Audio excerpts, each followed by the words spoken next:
This is a Jmix exclusive. I gotta ask, how's your health doing? Wow, you're the first person to ever ask that question. Interesting you should ask. It fluctuates. It's good some days, and other days it's not so great. I figured out my own little remedies, shall we say, to deal with it when I need to. For instance, when I'm in a studio like now, I deal with it my own. I have my own medications, shall we say? Yeah. I was reading up on you, and I heard about the congestive heart failure, and it surprised me, and prayers and thoughts are with you on that, because I know that's something that is a pretty serious matter. It is indeed. It's interesting. I used to work in a hospital. I used to work at Martin Luther King Hospital. I'd be in trauma and ER a lot. And a lot of people would come in with something called CHF, and I didn't know what that was. And it's so interesting that years later I would actually suffer from it. And it wasn't really just CHF. It was that was only one of the things. It was CHF, and it was somehow carbon dioxide that got trapped into my head. They didn't know how that happened. My lungs eventually stopped functioning altogether, so I was on a ventilator. I was in ICU for about 3 weeks. And so, I'd been there so long that I couldn't walk for about a month and a half, couldn't speak for a while. It was really interesting. It's something. I was extremely close to death. So, when no one's ever asked me about that, that's interesting you would ask that. But I'm doing great as a result of that. I mean, I lost a lot of weight, and my voice changed dramatically. And so, I think the hardest thing to do was to try and go back into the studio and do music, because I wasn't used to my voice yet. But other than that, yeah, we're doing pretty good. That's great to hear, man. I'm going to go ahead and jump into this. At what age did you realize that you had a musical talent? Oh, wow. I won't say I realized I had talent. I'll say that I've loved music since forever. My mother would put on like the sidelights and stylistics and, Blue Magic and the Delphonics to put me to sleep. And I grew up listening to that, and part of it Funkadelic and just Al Green, Marvin Gaye, whatever you want to call it. I've loved music forever. My mother used to work for a company called a record store called Dolphins of Hollywood. They used to be out in L.A. And so I've never not had music in the house. Earth, Wind, and Fire, and anybody you can mention from like, the 70s up to now, man, you know what I mean? So I was in the choir for a while, but that's simply because I loved music. I loved to sing. The rap thing was absolutely an accident. Speaking of rap, as you were growing up in Compton, I'm correct, around that time you were close friends with MC Ren, correct? Yes. Can you tell us about your relationship with him and how you transformed into the rapper that we know today? Okay, yeah. Let's see. Ren, I've been on Ren since forever. So it was me. I'll put it this way. I used to really hang out initially with Ren's brother. And he had this beautiful sister. So I would love to go to his home and just see his sister. And, visit his brother, of course. And Ren was always there. And Ren always hung out with my brother Andre, who everybody knows now as Bokilo. Great producer, great. That is an all-around talent. If you taught me how to rap, if you told Ren that I started rapping. So what happened was, Ren would always be at my house. I'd always be at his house. I used to teach Ren Kung Fu. So, he was never not here. You know what I mean? Growing up the whole time. And at some point, he and my brother and a buddy of mine shipped, when New York started coming out and doing what they were doing. On DMC, everybody was pretty big at that time.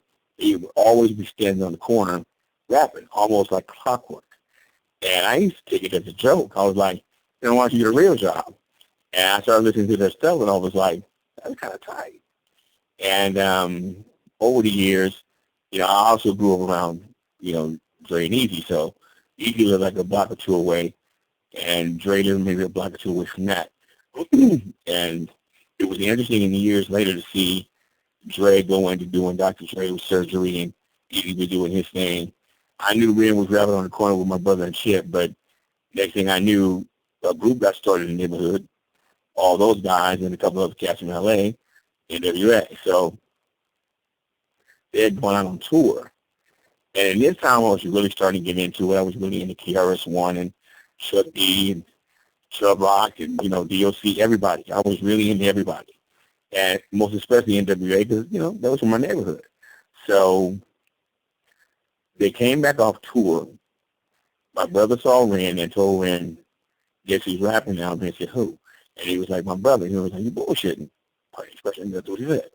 So he said, take me around here. Now, I didn't know this was occurring. And Ren came around the corner because I had been doing little demos, not really anything big, just for myself. And nobody would listen. I didn't know how much would listen to my stuff. I was like, man, listen to this. I want you to hear this. Yeah, man, whatever. They would always listen for about 2 minutes just to appease me, going their way. And Ren was the first one to ever actually listen. And he listened for maybe not even 5 minutes. Shipped to the studio. He heard me do a song called Something Like This. So we went to the studio. He changed the track, him and this cat named Young D. And he said, do this song to that track. And when I did it, he was like, listen, I'm going to sign you to a deal. Now I'm sitting there going, what? Because I don't know how to rap. I just wrote this for the fun of it. I don't know about rapping, that kind of thing. And he said, listen, I'm going to sign you to a deal, blah, blah, blah. Okay. So what I'm supposed to say, no? And that's basically how it started. This deal that he got you, that was the makings of your album To Hell in Black, correct? Correct. Yes, that's correct. Can you tell us a little bit what it was like during that time around Ruthless Records artists? Are the stories that we hear true, or was it a more laid-back atmosphere? It was always laid back. That's interesting because, didn't often cross paths. Most of the artists, and if you had your time in the studio, you were there. If you didn't, you weren't there. So, for me, when I was there, there would be times that I would run into DOC, but I was just meeting him. So for me, it was just cool to meet him and see what was up. But, I was there when Q decided he was leaving and just something, but it was never a thing of animosity or anything like that around. There was never any kind of fights and that kind of thing. It was always a working atmosphere, you'd say. So everything was always in a working atmosphere. There wasn't ever any kind of argumentative or anything like that going on. It was good. It's odd that you say I spoke to Cocaine and Jerry Long. He told me the same thing. He said it was one of the most laid-back atmospheres that you could be around. And the first album I ever bought, the first CD that I ever bought was Easy Does It, speaking of Ruthless. And I got in trouble for having that record because it was so explicit. And I think the image of Ruthless Records at the time was a very violent type of situation. And I think that people have a misconception about exactly what was going on. Can you tell us a little bit about Eazy-E, Eric Wright? One of the coolest people you would ever want to meet. He's okay. And it's really interesting because people always say, well, Eric was the money behind the company. Well, yeah, he was the money behind the company. He was also the very creative business mind behind the company. But as a person was concerned, always had jokes. Always had jokes. It was not beneficial for me to be around Eric too long in the day. I was definitely going to get jokes. So, but he was very cool. He invited me to come with him one night to visit his mom and dad, over the neighborhood because he would usually go and visit them really, really, really late at night, early in the morning kind of thing, because that was the way he could get in and out of the neighborhood without being seen by whomever. And he could just spend time with his parents and it'd be cool. And we went over there one night, and we went, first of all, so he could visit them, because that's what he did. Cool people, very cool people. I think his dad worked for the post office at the time or something like that. His mother, I had never met his parents. And they were really cool. I was a little bit disturbed at the fact that I was feeling like I was disturbing them at that time of the night. But it was so cool to see them and Eric in that environment, because it was like, you could tell he really enjoyed spending time with him and vice versa. And this is when they got to start his son. It was so cool. I'd rather see this son. And he played for them the Appetite for Destruction video. Nobody had seen it yet, including me. So I was feeling extremely privileged. Like, wow, I get to beat this out, before anybody. So we're sitting there kicking it. And, it's really interesting because after we did the first album, Eric asked me, well, rather he told me, you should let me and Dre do your next album. And I remember we were standing in the kitchen in a spot in the Flatbush. And I was thinking to myself, hell yeah. But I'm thinking at the same time, I can't do that to my boy Ren. This is who signed me. I have to show loyalty.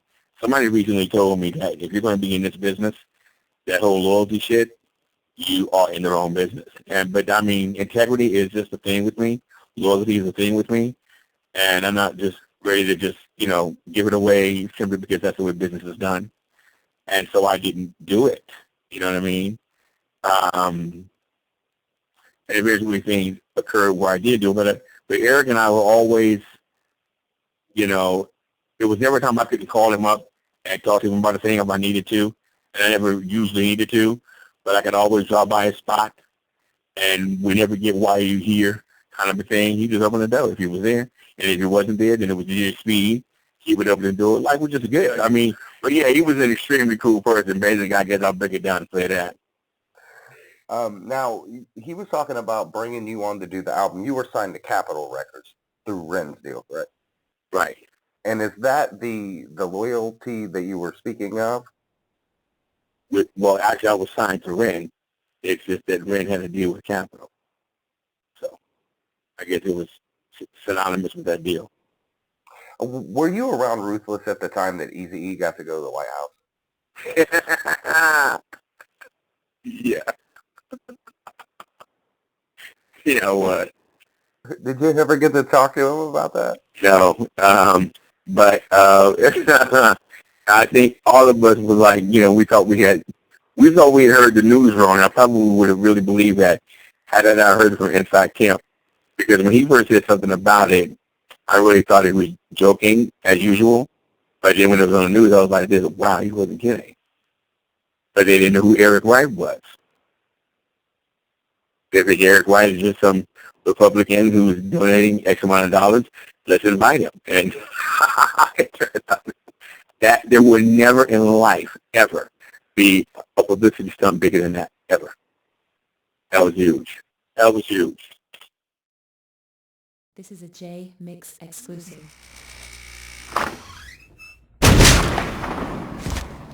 What up, shut up?